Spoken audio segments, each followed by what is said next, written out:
titre, ça pourrait être Tout est mêlé, avec cette idée que les choses ne sont ni blanches ni noires, les choses sont mélangées, comme une sorte de pelote de laine, où en fait dans toute situation où il se passe quelque chose qui est défavorable, on est toujours dans un univers où il y a quelque chose qui va en émerger. On parlait à l'instant des caves qui ont été inondées, et ben c'est l'occasion de faire un tri qu'on n'aurait pas fait autrement, l'occasion de se sentir solidaire avec son frère, l'occasion d'avoir des caves toutes neuves, alors qu'au début ça paraissait une grande catastrophe. Je me rappelle aussi, après Fukushima, c'était mars 2011, c'est juste, il y avait eu un article, je ne sais plus si c'était dans le 24 heures ou dans le Temps, c'était un éditorial qui m'a toujours beaucoup touchée, qui racontait que dans la région autour de Fukushima, il y avait une telle pollution lumineuse que les gens n'avaient jamais vu les étoiles la nuit quasiment. On voit juste 2-3 étoiles. Et là, du fait de la panne de la centrale, tout a été plongé dans l'obscurité et les gens ont découvert le ciel étoilé pour la première fois. La Voie lactée. La Voie lactée, ouais, et toutes sortes de petits amas d'étoiles qui étaient invisibles avec la pollution lumineuse. Alors les gens vont passer leur soirée et leur nuit à regarder ce ciel qu'ils n'avaient jamais vu de leur vie.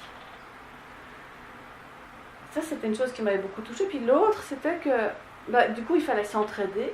Et les voisins commençaient à se parler les uns les autres, comme c'est souvent le cas quand il y a des grandes catastrophes. Il y a une solidarité qui fait qu'on s'entraide et on parle à ses voisins. Et donc, des gens qui en fait habitaient à quelques mètres les uns des autres ont commencé à se parler alors qu'avant ils ne se connaissaient pas du tout. C'était toute une liste comme ça des effets secondaires positifs, des retombées positives d'une catastrophe majeure. Et si on regarde dans nos vies, ça aide énormément. À chaque fois qu'il nous arrive quelque chose qui paraît être la poisse ou quelque chose qui est ennuyeux,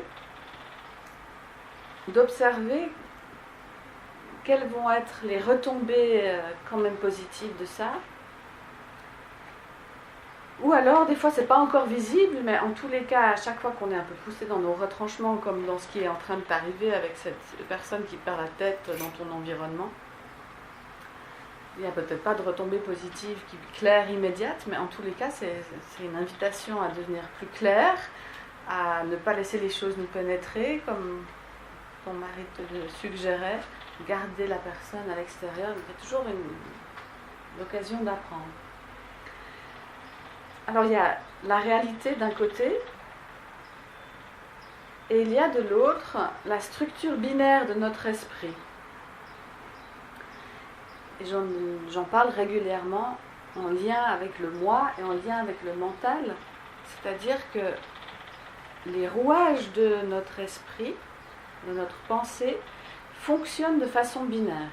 Ça c'est un succès, ça c'est un échec, ça c'est une honte, ça c'est une... quel est le contraire de la honte ? Une fierté, merci. Ça c'est une souffrance, ça c'est un plaisir, etc., etc. Et on ne se rend pas compte à quel point on est tout le temps en train de regarder la réalité avec ce filtre qui n'a que deux possibilités. C'est ce qui fait que quand on avait mis quelqu'un dans un bon tiroir parce qu'on le trouvait sympa, et puis tout d'un coup il n'est pas dans son jour, et puis il fait quelque chose qui nous déplaît, et puis hop, on va le changer de tiroir, et du coup il est dans le mauvais tiroir. C'est même l'expression consacrée. Alors qu'on est tous un jour maladroits, on est tous un jour d'un côté de nos pompes, et on fait tous des erreurs. Cette pensée binaire limite beaucoup nos possibilités de réaction, ça limite nos possibilités de grandir, ça limite en fait notre vision, où finalement tout est divisé entre agréable et désagréable, entre il faut que j'évite ça et il faut que je favorise ça, et puis il m'arrive ça, donc du coup, s'il m'arrive une catastrophe, il y a une inondation dans mes caves, je peux décider que je je me laisse couler avec, et puis que vraiment toute ma vie est colorée par ça, et que rien ne va. Puis des fois dans notre vie, on est quand même poussé assez loin, il peut y avoir plusieurs difficultés en même temps. Et comme on est prisonnier de la pensée binaire, si on n'a pas appris à être dans la grande vie, si on est dans la petite vie étriquée, parce que la pensée binaire c'est une caractéristique de la petite vie, si je suis dans ma petite vie, il m'arrive des choses défavorables, lourdes, difficiles à gérer, à ce moment-là, toute ma vie est colorée par ça, et donc rien ne va. Donc je ne peux pas être de bonne humeur, je ne peux plus entendre le chant des oiseaux, je ne peux plus sourire.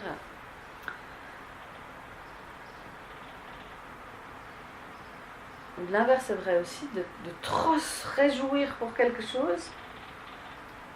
En soi, c'est pas mauvais de se réjouir, mais si tout d'un coup, ça ne se passe pas comme je pensais, le fait que je me suis réjouie, j'ai eu trop d'espoir dans quelque chose, et après, je sais pas, je veux partir en voyage, j'ai vraiment tout misé sur ce voyage, que ça allait me faire du bien, puis je rencontre une poisse après l'autre, puis quand je rentre, en fait, c'est l'inverse. Au lieu d'aller mieux, je me sens down, puis je me dis pourquoi je suis partie en voyage. J'aurais mieux fait de rester là, finalement.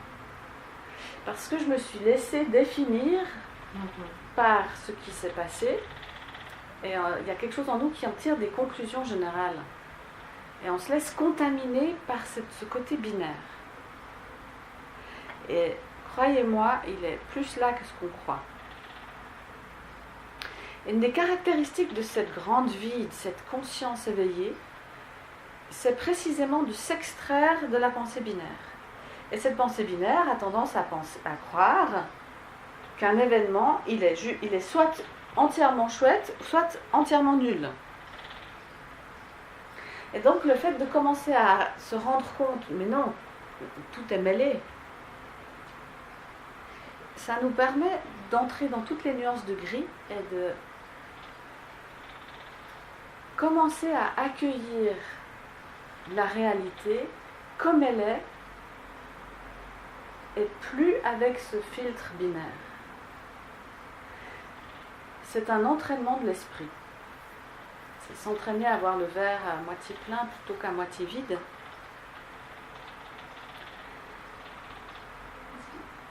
Vas-y. Une tierce, c'est marrant, c'est vraiment penser l'éternité, c'est Saint-Esprit. Trois, pour sortir de ce binaire, est-ce qu'il n'y a pas la pointe de l'iceberg, le sommet du triangle? Qu'est-ce qu'il y a entre vide et plein du verre? Il n'y a pas entre les trucs, le verre, le ponton. Ouais, je suis d'accord. Sortir du binaire, comme on fait. Si on reprend l'image du verre à moitié plein, à moitié vide, c'est ce regard extérieur qui voit les deux. Certes, c'est à moitié plein, et certes, c'est aussi à moitié vide. Et les deux sont aussi vrais l'un que l'autre simultanément. Et donc, c'est ce troisième regard. C'est joli que tu amènes cette image du triangle, parce que c'est toujours une vision un peu plus d'en haut, ou une vision un peu plus à distance, qui permet de voir le noir et le blanc en même temps. Et ça, étant donné que nous sommes dans un monde de dualité, tout est basé sur la dualité dans ce monde. Le jour et la nuit, enfin, quand je dis dualité, c'est aussi la complémentarité, mais c'est en tout cas les contrastes, les oppositions. L'été et l'hiver, l'homme et la femme, toutes sortes d'expériences autour de nous, déjà juste dans la nature, qui sont de type binaire. C'est notre traduction, qu'on est binaire. Parce qu'entre le noir et le blanc, il y a le gris. Entre le miel et la pleine. Exactement.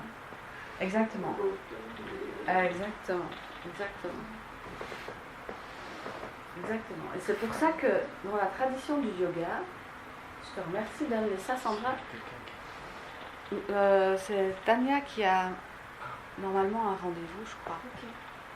Vous croyez que c'est encore quelqu'un qui vient pour nous? Je peux lui dire, on ne sait jamais.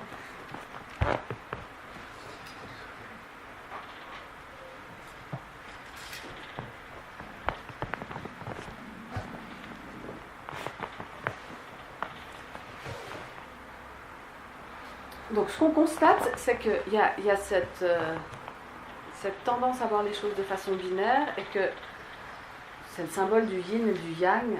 Certes, d'une certaine façon, la dualité, elle est quand même ancrée dans la nature, mais c'est bien de préciser, Sandra, qu'il y a toutes sortes de zones intermédiaires.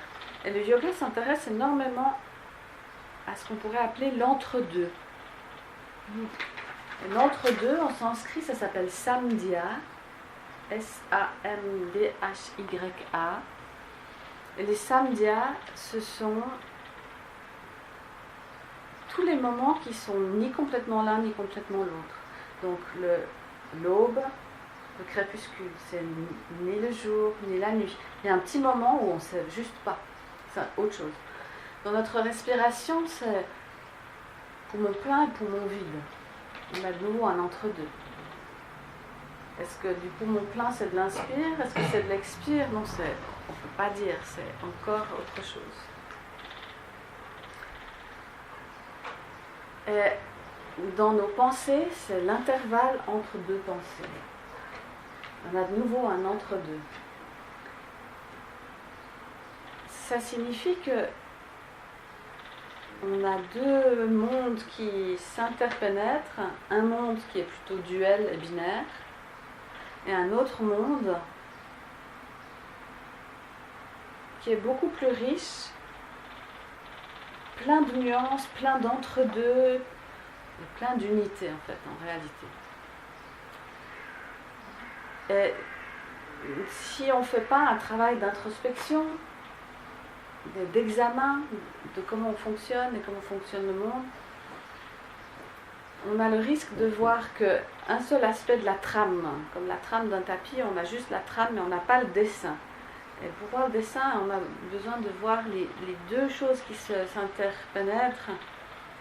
Et ça serait de dire, par exemple, dans ma fameuse pelote de laine d'il y a un instant, j'ai des fils qui sont blancs et j'ai des fils qui sont noirs.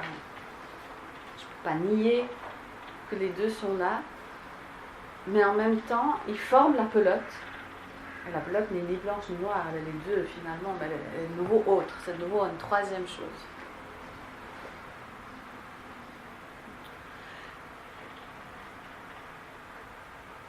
Et de la même façon, il y a ce double regard dont on parle depuis un petit moment cette année. Le regard conditionné, qui est coincé dans le binaire, et le regard éveillé, qui a cette distance, qui voit les choses telles qu'elles sont, qui voit qu'il existe l'aube, le crépuscule et des milliers de nuances du gris, et qu'on ne peut pas généraliser, qu'on ne peut pas aller trop vite pour poser des jugements. Et quand on rejoint ce regard-là, tout tombe à sa place. Et on s'aperçoit aussi que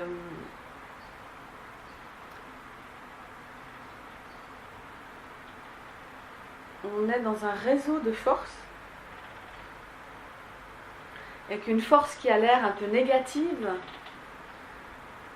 a des répercussions qui sont quand même favorables, et des choses qui paraissaient tellement favorables, on se réjouissait tellement, mais elles ont aussi leur lot de difficultés.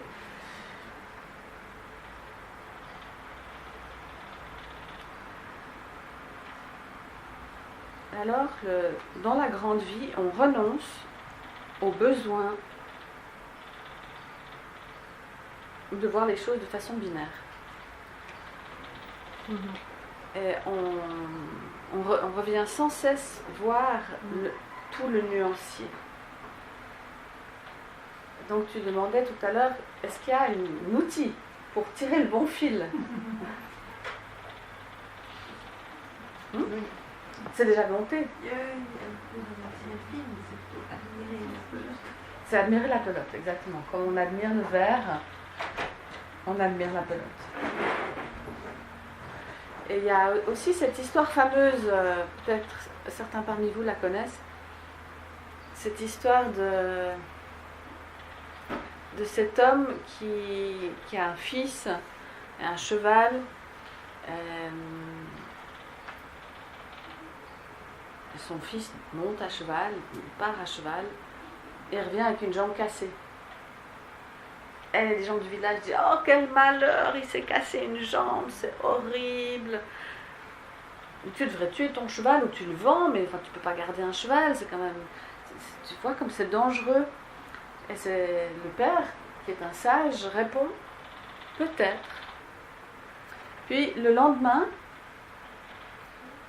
l'armée vient réquisitionner tous les hommes valides pour aller à la guerre. Et il passe par cette maison. Et quand il voit le jeune fils de 18 ans avec le pied dans le plâtre, évidemment, il ne l'emmène pas à la guerre. Et les voisins lui disent « Eh, quelle chance tu as, tu te rends compte? Ils n'ont pas pris ton fils, ils ont pris le mien, mais ils n'ont pas pris le tien. Ça, c'est vraiment trop de bol, c'est fort fantastique. » Et le père répond « Peut-être. » Et l'histoire continue comme ça. Et c'est une histoire qui est intéressante parce qu'elle nous montre que les voisins dans l'histoire, ils sont dans cette pensée binaire. Donc il y a un événement et de façon très immédiate, on dit ça c'est super, oh, ça c'est horrible. Alors qu'en fait, tout d'un coup, le lendemain, on voit les événements sous un autre angle et on se dit mais c'est une chance qu'il se soit cassé une jambe. Alors que la veille, c'était pas le cas. Mais le lendemain, on s'aperçoit que finalement, c'est positif. Et il a cette sagesse, cet homme, de chaque fois dire peut-être. Ça veut dire qu'il dramatise rien, puis il ne se réjouit pas non plus outre mesure des choses. Mais là, une façon, il est amusé, il a de l'humour, il a du détachement, il écoute. Mais lui, en quelque sorte, illustre ce regard-là. Donc, et ça, c'est pas toujours facile dans nos vies parce qu'il y a quelque chose en nous qui a tout de suite envie de trancher. Ça, c'est super, ça l'est pas. C'est pas toujours satisfaisant pour le mental inférieur qu'il fonctionne que de façon binaire. Le mental inférieur doit accepter de se dire je suis dans l'incertitude. Je sais pas si c'est une bonne idée. Je sais pas si c'est une bonne chose qui se passe là maintenant. Donc il y a accepter qu'on ne sait pas. Et c'est donc accepter de renoncer à mettre une étiquette sur c'est super ou c'est horrible. Je renonce à mettre une étiquette. Finalement, si je résume, il s'agit de rester zen quoi qu'il arrive. Comment est-ce que je reste serein et heureux de vivre quoi qu'il m'arrive? Et pour ça, on doit sortir de ce truc blanc-noir. On doit faire un pas en arrière, observer avec cette conscience qu'on est dans des sortes de champs de force et que du coup une chose en entraîne une autre et que agréable, désagréable, favorable, défavorable, c'est comme une espèce de danse qui s'alterne comme ça, c'est du courant alternatif. Mais qu'en quelque sorte, c'était la grande idée de Mira Alfassa, la mère, compagne de Sri Aurobindo, qui disait « il n'y a pas de force vraiment hostile dans ce monde ». Ça signifie qu'on a l'impression qu'on fait face à de l'adversité, et sur un certain plan, oui, on le fait, mais de cette adversité vont naître des choses qui sont favorables. Et donc il y a une sorte d'idée sous-jacente qui est que même les choses catastrophiques qui arrivent, elles ont pour but de nous amener à la lumière, elles ont pour but de nous amener à la conscience. Même des événements aussi dramatiques que l'invasion du Tibet par les Chinois, ça a donné cette situation où l'enseignement du bouddhisme tibétain est accessible maintenant par rapport à tout le monde dans le monde. Le prix à payer est très très haut, bien sûr, la souffrance du peuple tibétain, les injustices, etc. Et je ne veux pas du tout minimiser la souffrance de ce peuple, mais en même temps, des trésors spirituels qui étaient cachés au grand public sont maintenant enseignés partout dans le monde. Donc on peut le voir à toutes sortes d'échelles, nos petites échelles personnelles ou de très très grandes échelles planétaires. Et alors, du coup, ça nous permet de comprendre que les forces qui gèrent ce monde sont loin d'être binaires. Il y a des espèces de lois matérielles parfois, subtiles d'autres fois, mais ces lois font en sorte que les événements s'alternent d'une certaine façon et que si on a un peu de recul, qu'on regarde en arrière, assez régulièrement, ça fait sens dans notre vie. Ça vous est déjà arrivé? Ou sur le moment, vous ne compreniez pas pourquoi je dois vivre ça, à quoi ça sert. On a un peu le nez dans le guidon. Puis après, les années passent, on se dit, oh, si j'avais pas vécu ça, j'aurais pas rencontré cette personne, je ne me serais pas dit que je pouvais faire ceci ou cela. Enfin, et où on s'aperçoit que toutes ces forces qui s'alternaient, favorables, défavorables, catastrophiques, mirifiques, tout d'un coup, ça m'amène à l'endroit où je suis et on s'aperçoit que le contenu de notre conscience a changé, sculpté par ces fameux événements. Mais que si on avait eu un truc linéaire avec que des événements agréables et favorables et du succès tout du long, on ne pourrait pas être à l'endroit où on est. Et tout d'un coup, cette souffrance, ces difficultés qu'on a rencontrées, elles prennent un relief supplémentaire.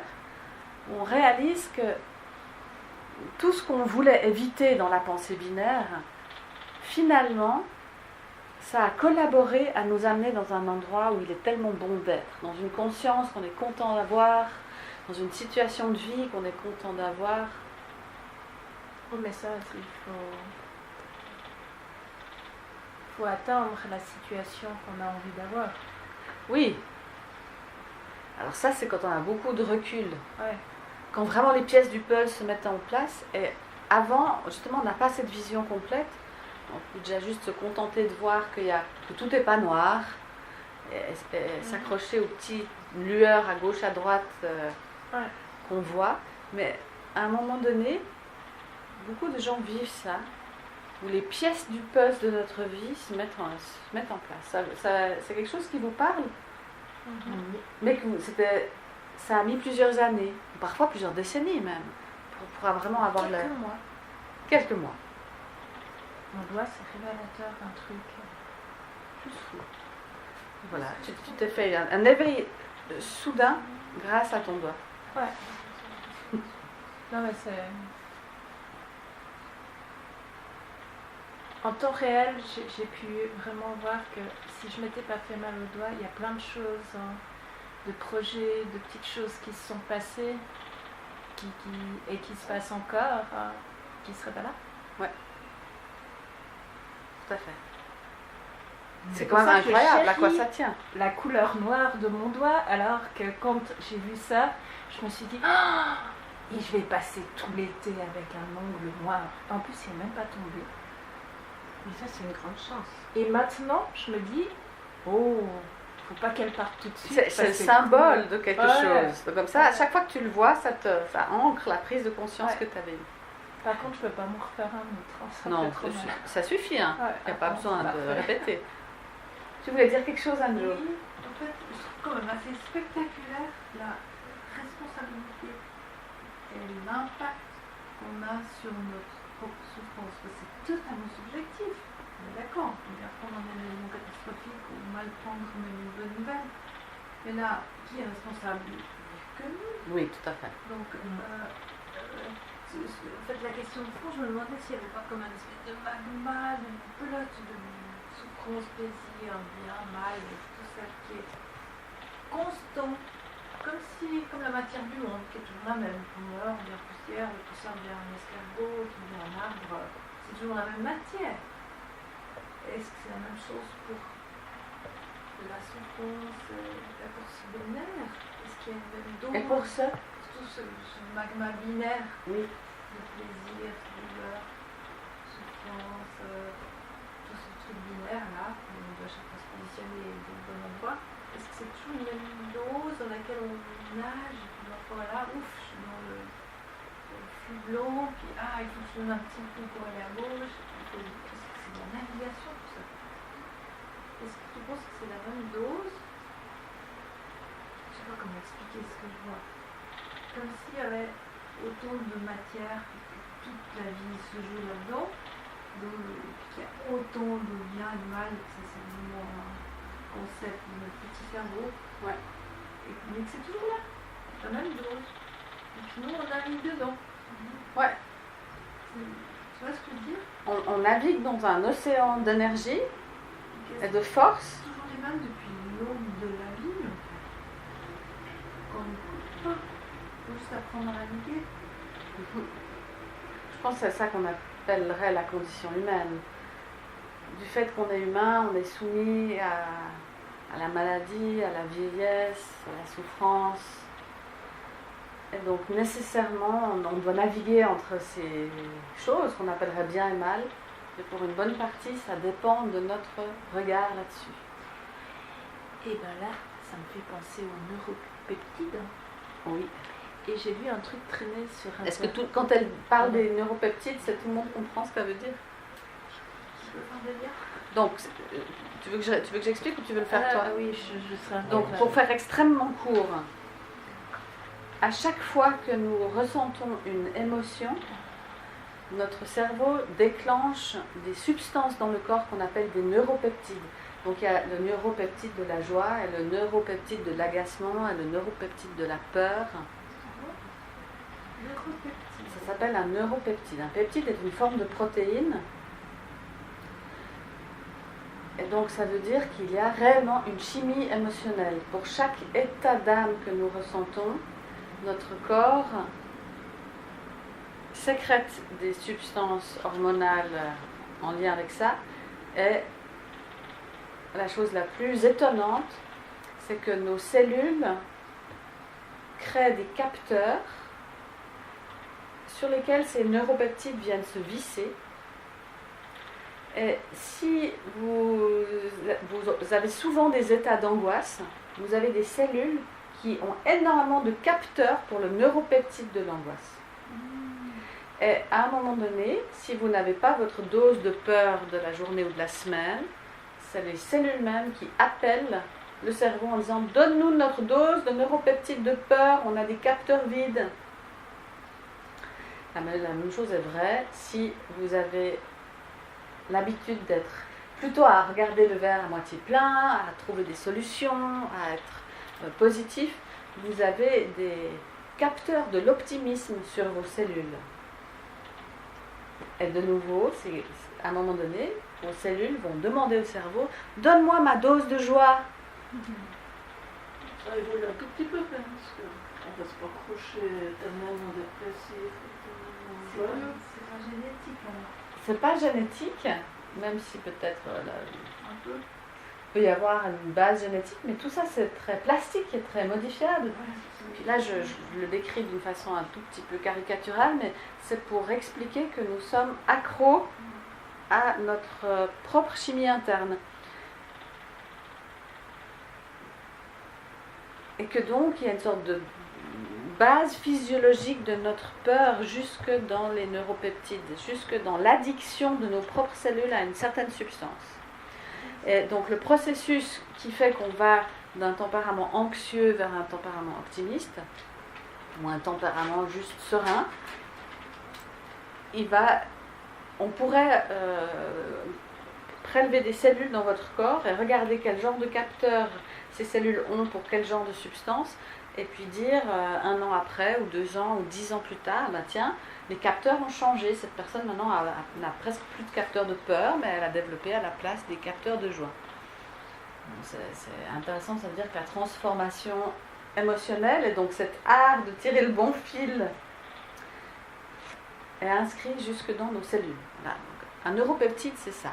Ah, c'est vachement intéressant. C'est une façon de naviguer avec ce qui est là et de justement rien solidifier, rien rigidifier.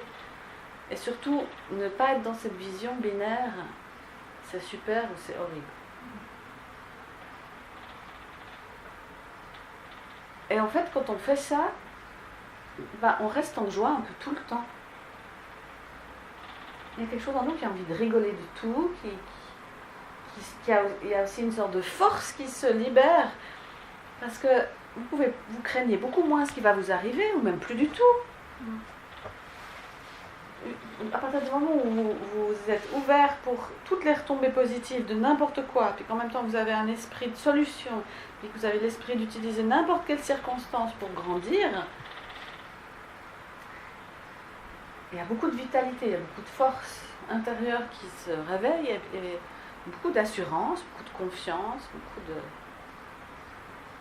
de joie aussi. Ce qui ne veut pas dire qu'il n'y a pas des mini-crispations, hein.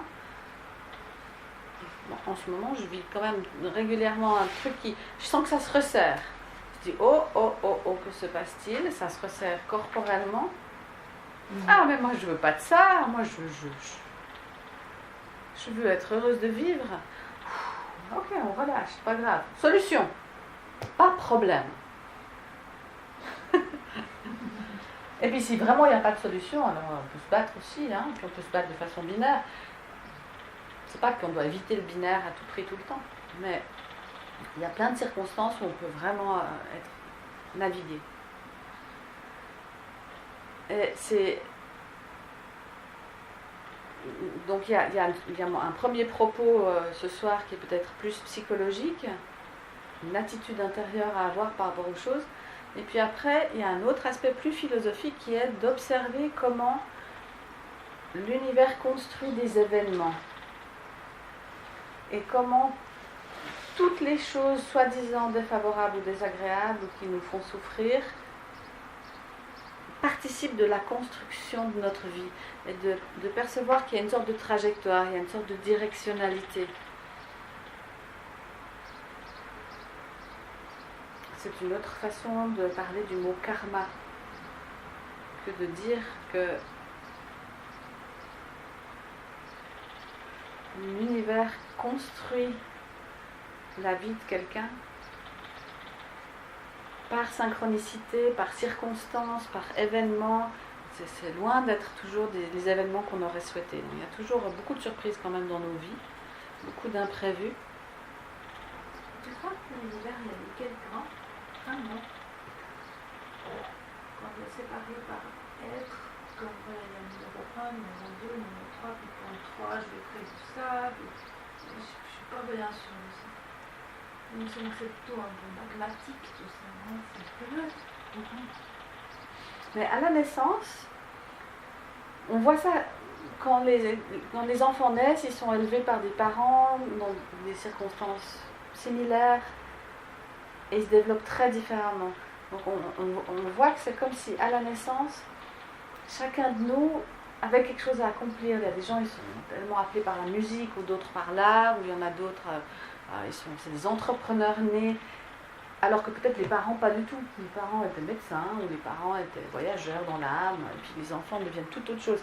Alors c'est assez intéressant de voir que des fois très jeunes, on sent qu'il y a un tempérament, un caractère, quelque chose qui semble échapper au transgénérationnel, à l'hérédité et à l'éducation, et qui nous montre que c'est comme si chaque âme a une forme de projet. On a appelé ça prédisposition. Une sorte de prédisposition. Mais ensuite, tu as raison, ça redevient magmatique. Et heureusement, parce que sinon on serait dans un univers complètement déterminé. Et on sait que le monde quantique est un monde de liberté et de probabilité. Et donc, je ne suis pas en train de dire que tout serait écrit. Ça c'est naïf de penser que tout est écrit, parce que c'est de nouveau statique. Alors qu'on est bien en train de dire aujourd'hui que tout bouge, que tout change, que tout est plastique. Mais en même temps, il y a des formes de lois, les lois de la chimie, les lois de la gravité, les lois de la biologie, les lois de l'astronomie. Il y a quand même des structures dans cet univers. Et en même temps, on voit bien dans les événements qui nous arrivent tous les jours qu'il y a énormément de surprises et d'inattendus, d'imprévisibles. Donc il y a les deux. C'est de nouveau cette histoire de trame du tapis, où la structure de l'univers avec ses lois un peu fixes, et le fait qu'on est avec un projet, ça serait juste une sorte de direction de la trame. Puis ensuite, on retrouve le magma, qui est le dessin qu'on va faire sur cette trame. Celui-là, il naît de la liberté. Mais si vous êtes né avec une trame à 10 fils, ou une trame à 100 fils, ou une trame à 5 fils, ça va quand même orienter le type de dessin qui va apparaître dans votre vie. Donc du coup, les deux sont mêlés. La prédestination et la complète liberté. La structure, les lois de l'univers, et l'inconnu, l'imprévu. Comment t'as dit cette jolie phrase, le dessin? C'était tellement joli, tu peux nous dire. Tu peux aller enregistrer. Mais je me rappelle pas ce que je viens de dire. c'était en tout cas... Ah, peut-être c'était quand je disais, si tu as une trame à 5 fils ou une trame à 100 fils, le dessin va avoir quand même une forme de directionnalité. Tu peux pas, si tu es né avec une trame à 5 fils, tu peux pas faire du 100 fils. Donc, si tu es né avec un esprit qui est très mauvais en mathématiques, tu vas pas faire de l'astrophysique. Tu peux faire du sans fil. Avec du wifi. Bon. C'est juste pour toi, nous la Ouais. cadeau. Oui, merci Anjo. Vertical.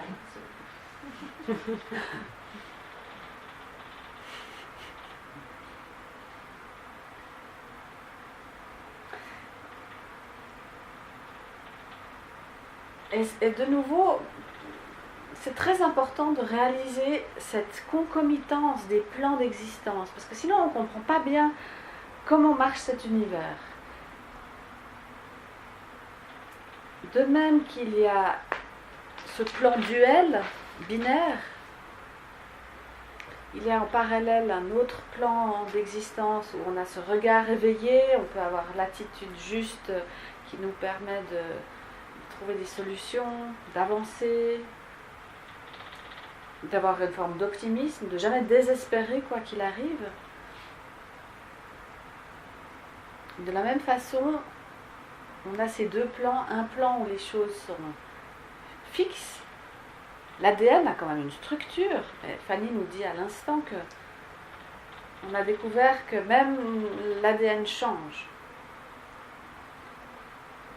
Donc du coup,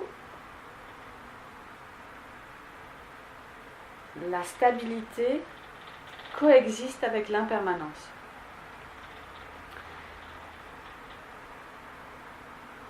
C'est fantastique une fois qu'on a réalisé ça. On essaye de comprendre les lois de cet univers. Quand on étudie le vivant, l'énergie, on essaie de comprendre son propre mental, on essaie de comprendre le fonctionnement de son propre corps, on essaie de comprendre comment l'alimentation peut-être aussi nous influence. Il y a tellement de champs du vivant à investiguer, où là on essaye d'observer quelque chose qui est de l'ordre de la structure, cause à effet. Comment est-ce que mon corps fonctionne, mon esprit. Mais en même temps, il y a toujours un fond qui permet au miracle d'avoir lieu à tout moment. Et où les gens guérissent de maladies très graves, contre toute attente. Ou alors, vous vivez une situation très difficile, si on vous l'avait dit 5 ans avant, vous auriez dit mais je vais m'effondrer, et puis ça se présente et tout d'un coup vous avez des ressources incroyables, insoupçonnées pour y faire face.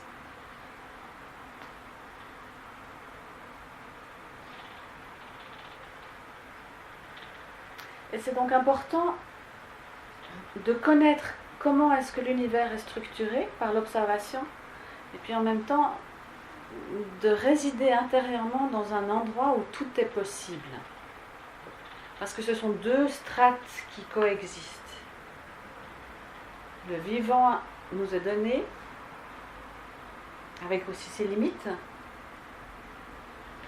et sa logique interne, et en même temps il nous est donné un monde de potentiel infini.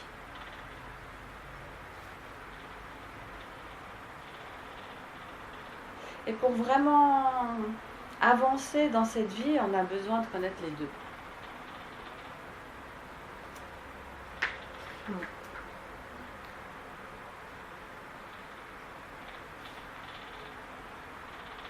Tout cela en étant parti de ce titre « Tout est mêlé ». Tout est mêlé. Tout est mêlé. La pelote de l'air.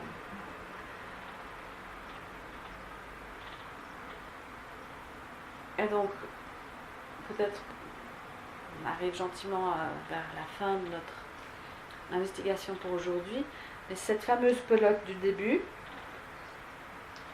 c'est comme si, progressivement, on apprend à faire confiance que si la pelote se présente de cette façon-là, on peut s'y abandonner. Il y a une forme d'intelligence qui trouve son chemin à travers la pelote et que même la pelote finalement elle a sa fonctionnalité. Comme toutes les adversités dans notre vie sont là en fait pour révéler notre lumière.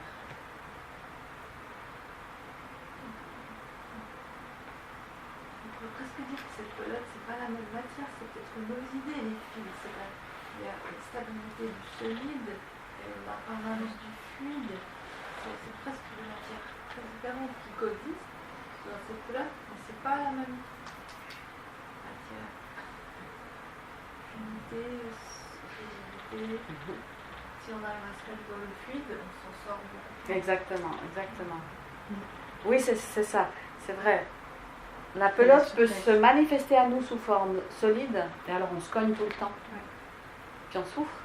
Ou la pelote se manifeste sous forme fluide. Et pour une partie, ça dépend de notre regard.